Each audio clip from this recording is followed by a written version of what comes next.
বন্ধুরা, মুক্তির আগেই আয়ের যে রেকর্ড গড়ল পুষ্পা 2, তা নিয়ে আজকের ভিডিও।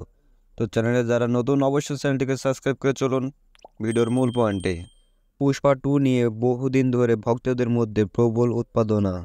অভিনীত সিনেমাটির প্রথম কিস্তি ইতিমধ্যে ঝড় তুলেছে দর্শক হৃদয়ে। এরপর থেকে অধীর আগ্রহে অপেক্ষা করছেন দর্শকেরা। পুষ্পা 2 এর মুক্তি পিছিয়েছে ইতিমধ্যে। পুষ্পা 2 15 আগস্ট মুক্তির কথা থাকলেও আগামী 6 ডিসেম্বর মুক্তি পাবে এটি। তবে মুক্তির আগেই আয়ের নতুন রেকর্ড করে ফেলল পুষ্পার সিকুয়েল।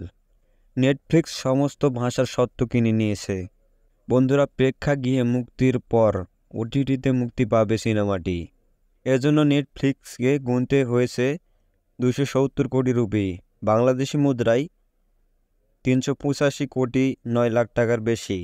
এটিকে সব ভাষার ভারতীয় চলচ্চিত্রের মধ্যে সবচেয়ে বড় একক স্ট্রিমিং চুক্তি বলে মনে করা হচ্ছে। বন্ধুরা, প্রথমটির চেয়ে পুষ্পা 2 সিনেমা আরও বেশি চমকপ্রদ হবে বলে আভাস দিয়েছেন নির্মাতারা। অন্যদিকে বাজেটেও রয়েছে প্রথম সিনেমার তুলনায় দ্বিগুণ। পুষ্পা দ্য রাইজ সিনেমার বাজেট ছিল 193 কোটি রুপি, এবার বাজেট 400 কোটি রুপি। চলচ্চিত্র বিশেষজ্ঞরা মনে করছেন পুষ্পা 2 বক্স অফিসে দারুণ সাড়া ফেলবে।